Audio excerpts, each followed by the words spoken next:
For years, Jeffrey Epstein's private island was sealed off from the public, but in late 2025, newly released government files and photographs showed what was actually on Little St. James. What investigators uncovered inside of these buildings was far stranger than anyone expected.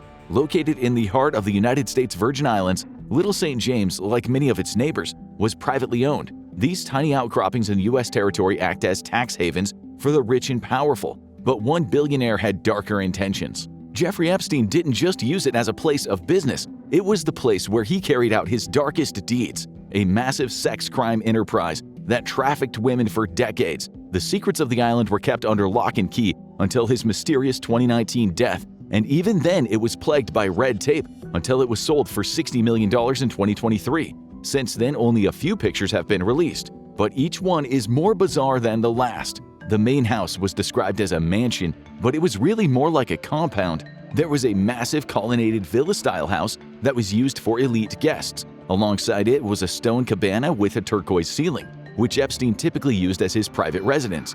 A large pool was under construction at the time of Epstein's death, another luxury amenity demanded by the money man. But this was all standard rich guy stuff, the kind of money-is-no-object residence you would expect. And it definitely wasn't built for one person. It had plenty of room for guests, including housing quarters for both the staff and for VIPs. While some stayed in the mansion itself, there was also separate buildings for larger groups. This is one of the clearest indications that ferrying people to the island for twisted parties where any vice was available was a key part of Epstein's business model. But when it comes to sheer strangeness, nothing on the island compares to the next structure investigators found. There is one big building on the island that no one can quite explain. It's known only as the Temple, and it is the biggest remaining mystery around the island. A massive blue-striped box-like building located at the southwest point of the island. It's surrounded by a huge square pavilion covered with red and white mosaics. At some point, the building was topped with a massive golden dome and several bird statues. It looked like an ancient temple to the gods.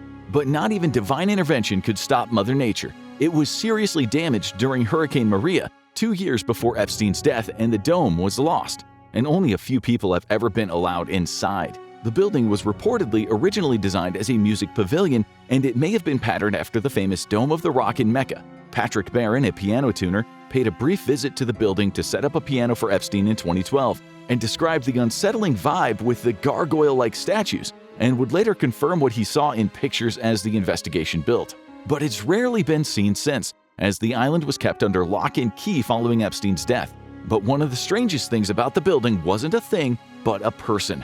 It was well known that Epstein had countless famous visitors to his island, although there are precious few details about what they did there. Rumors have circulated about high-profile politicians, and of course the former Prince Andrew Mountbatten Windsor had been named in plenty of lawsuits.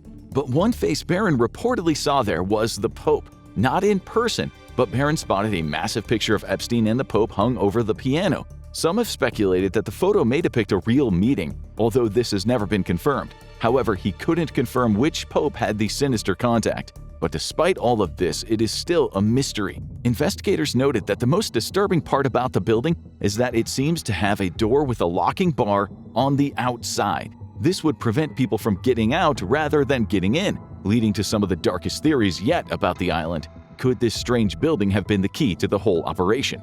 Theories center around a hidden elevator or tunnel, which could have led to Epstein's many escape plans. Or darker conspiracies point to a secret underground temple for twisted religious rituals that Epstein was a part of.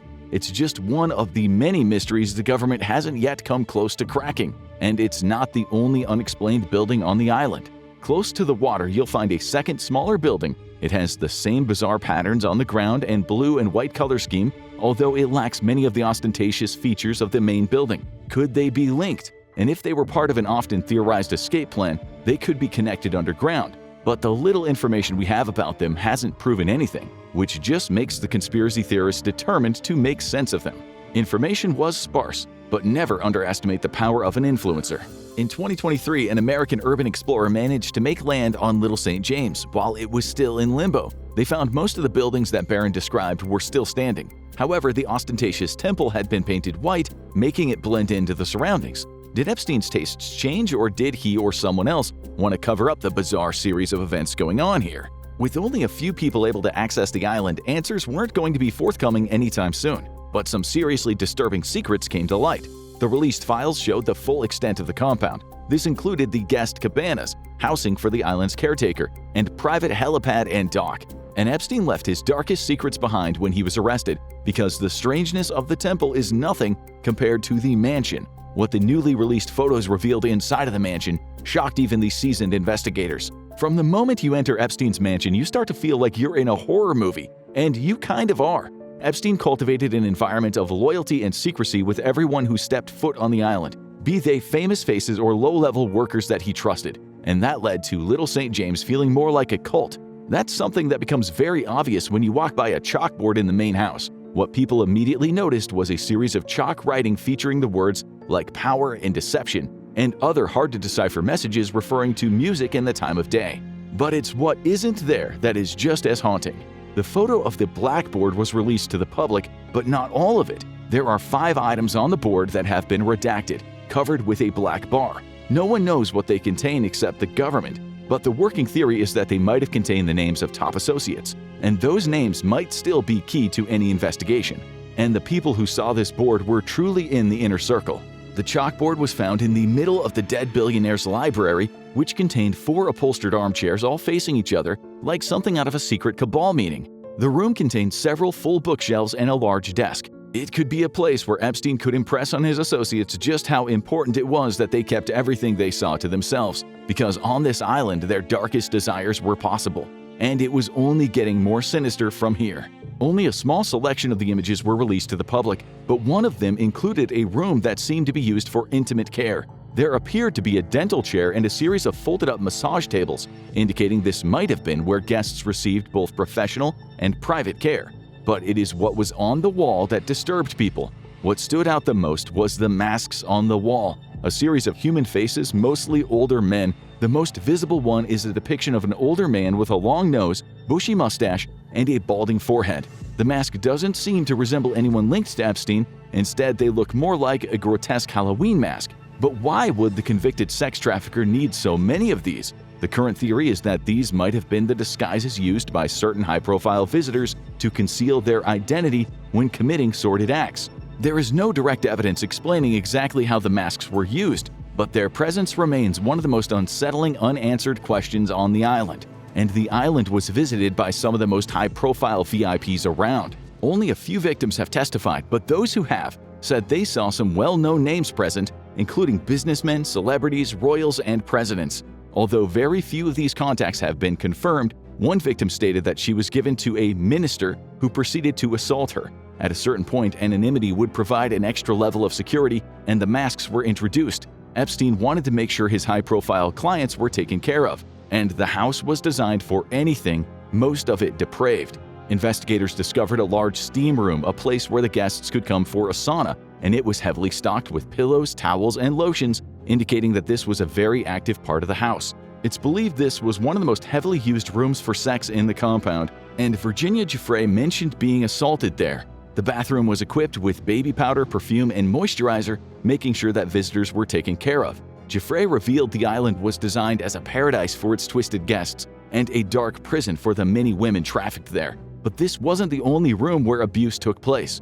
One photo revealed a room investigators say may be one of the most disturbing spaces on the island. A large oval tub rests against the wall, and 2 wicker chairs are positioned in front of it. A towel appears to be laid out on the floor, perhaps a place for guests to pause after whatever illegal and depraved acts they committed. But even more disturbing was the chair placed beside the bath itself. It suggests that on the island, even the most intimate moments could attract an audience. And the more you explore the island, the stranger it becomes. Epstein saw himself as a patron of the arts, and plenty of strange objects could be found on the island. Beside the massive pool outside of the compound is a large bronze sculpture that looks like an African tribal archer, pointing his bow intimidatingly at anyone who walks by. Despite all that's known about Epstein's crimes by now, much of his private life remains shrouded in mystery. We still know relatively little about the man and his personal tastes, and the architect of this bizarre statue is unknown. But one object might be more haunting than any other because it holds all of the secrets.